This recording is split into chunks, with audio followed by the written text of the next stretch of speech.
Hotel haunted भाग 16। इस कहानी के लेखक हैं प्रेम राठौड़। सभी लोग अंदर जंगल की ओर बढ़ने लगते हैं, पर तभी मनीष को अंकिता के पैरों की आवाज सुनाई देना बंद हो जाती है। इसलिए वो पीछे मुड़कर देखता है तो पाता है कि अंकिता उसके पीछे नहीं है। इसलिए वो चौंकते हुए बोल पड़ता है, अंकिता? अरे अंकिता कहाँ चली गई? मनीष की आवाज सुनकर राज्य और रिया भी रुक जाते हैं और इधर उधर देखने लगते हैं, पर उन्हें अंकिता कहीं नहीं दिखाई देती। तीनों मिलकर अंकिता को जंगल में ढूंढने लगते हैं। वे तीनों दौड़ते हुए जंगल के बाएं हिस्से की ओर बढ़ने लगते हैं। जंगल का यह हिस्सा ज्यादा गहरा था। यहाँ पर पिछले हिस्से के मुकाबले ज्यादा घने पेड़ थे, इसलिए चांद की रोशनी यहाँ ज्यादा नहीं पड़ रही थी। वे तीनों ढूंढते हुए आगे बढ़ रहे थे कि तभी मनीष का ध्यान किसी चीज की ओर जाता है और वो वहीं रुक जाता है। वो बड़े गौर से उस तरफ देखने लगता है और उसके मुंह से बस इतना ही निकलता है, अंकिता? मनीष की आवाज सुनकर राज और रिया भी उस ओर देखने लगते हैं। वो देखते हैं कि जंगल के बीचों बीच एक बड़ा कुआं था और अंकिता वहां कुएं के पास खड़ी हुई थी। उस कुएं के पास ज़्यादा पेड़ नहीं थे, बस आसपास झाड़ियां और कुछ घास उगी हुई थी। उसे देखकर यह अंदाज़ा लगाया जा सकता था कि शायद गांव वाले पहले इस कुएं का इस्तेमाल करते रहे हों। चांद की हल्की सी रोशनी पेड़ों के बीच से आते हुए कुएं के पास पड़ रही थी, इसलिए वहां थोड़ा उजाला छाया हुआ था। अंकिता चुपचाप वहां खड़े होकर उसी कुएं में अपनी नजरें गड़ाए हुए बैठी थी। उसके बाल उसके चेहरे पर आ रहे थे, इसलिए उसका चेहरा साफ साफ दिखाई नहीं दे रहा था। मनीष दौड़ते हुए उसके पास पहुंचा और कहता है, अंकिता तुम यहाँ कैसे पहुंच गई?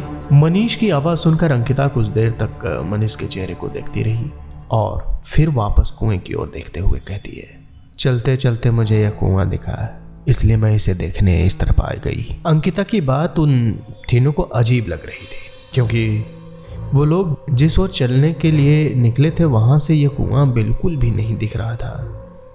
फिर अंकिता कैसे इस कुएं तक पहुँच गई? मनीष भी इस बात के बारे में सोच रहा था, पर अंकिता बिल्कुल ठीक थी, इसलिए उसने इस बात पर ज़्यादा ध्यान नहीं दिया। मनीष ने आगे बढ़ते हुए कुएं के अंदर देखा। कुआं काफ़ी गहरा था, पर उसमें ज़्यादा पानी नहीं था।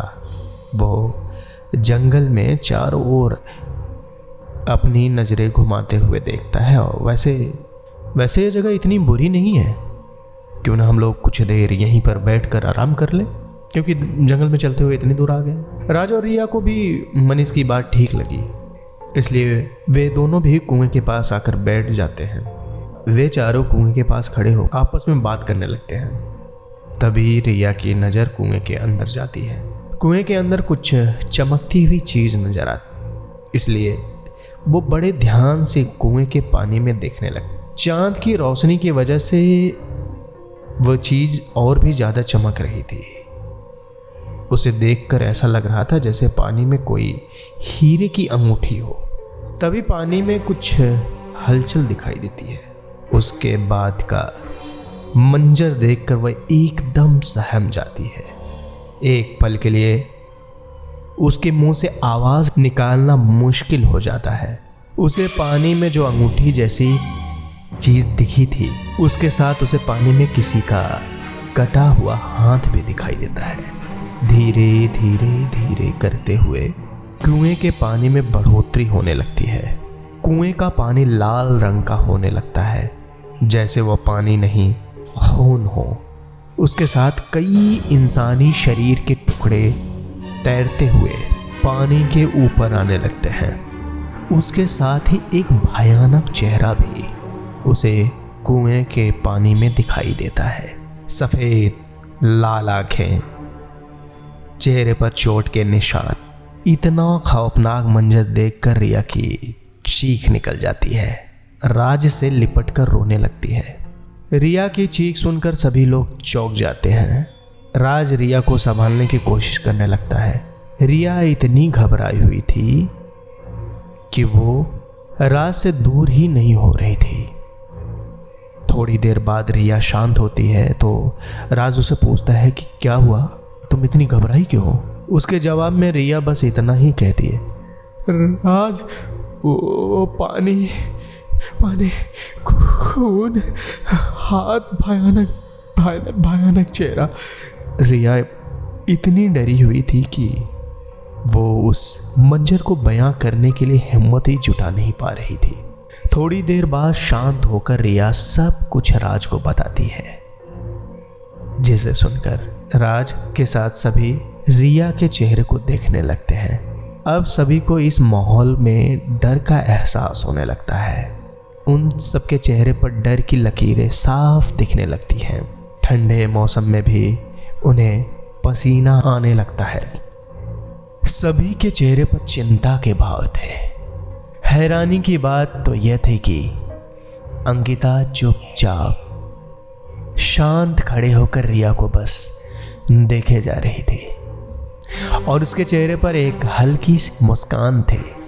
वो रिया की ओर देखते हुए कहती है, शायद रिया का कहना सही हो, क्योंकि आज दोपहर में रमेश भी तो यही कह रहा था। और क्या पता यह जगह बनने से पहले यहाँ क्या क्या हुआ है, कितने हादसे हुए हैं या कितने लोगों की जान गई है और कितने राज आज तक यहाँ दफन है। अंकिता के मुंह से यह सब बात सुनकर वह तीनों और भी डर जाते हैं। मनीष अंकिता के चेहरे को हैरानी भरी नज़रों से देखने लगता है और कहता है, ये तुम क्या कह रही हो? क्या तुम्हें लगता है कि रमेश जो कह रहा था वह सही है? अंकिता उसके जवाब में कहती है, मैंने कब ऐसा कहा, पर रिया के साथ जो हुआ उसे नज़रअंदाज भी नहीं किया जा सकता। अंकिता की बात सुनकर सब लोग चुप हो जाते हैं। आखिरकार राज चुप्पी तोड़ते हुए कहता है, रिया थोड़ा थक गई है बस, और कुछ नहीं, थोड़ा आराम कर लेगी तो ठीक हो जाएगी। और वैसे भी हमें होटल पर वापस चले जाना चाहिए क्योंकि रात बहुत हो चुकी है। राज की बात सुनकर सभी अपना सर हाँ में हिलाते हैं और होटल की ओर बढ़ने लगते हैं। होटल की ओर जाते हुए मनीष अंकिता की ओर देखता रहता है। अंकिता आगे देखते हुए चुपचाप चलते जा रही थी।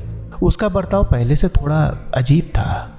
सभी लोग होटल पर पहुंचकर अपने अपने कमरे में जाकर सो जाते हैं, पर आने वाला समय क्या दिखाएगा किसे पता। धीरे धीरे चांद अपनी चांदनी बिखेरते हुए ढलने लगता है और रात बीतने लगती है। अपनी रोशनी भी बिखेरते हुए सूरज पहाड़ों के बीच में से उदय होने लगता है और सवेरा हो जाता है। तभी मनीष की नींद खुल जाती है और उसकी नज़र घड़ी पर जाती है तो देखता है कि सुबह के 7 बज रहे थे। पर फिर आंख बंद करके सोने की कोशिश कर ही रहा था कि तभी उसके दरवाजे पर दस्तक होती है। अब आगे क्या होने वाला है जानने के लिए सुने कहानी का अगला भाग। ये कहानी आपको पसंद आ रही है तो कमेंट के द्वारा हमें ज़रूर बताएं और साथ ही हमारे चैनल को सब्सक्राइब कर दें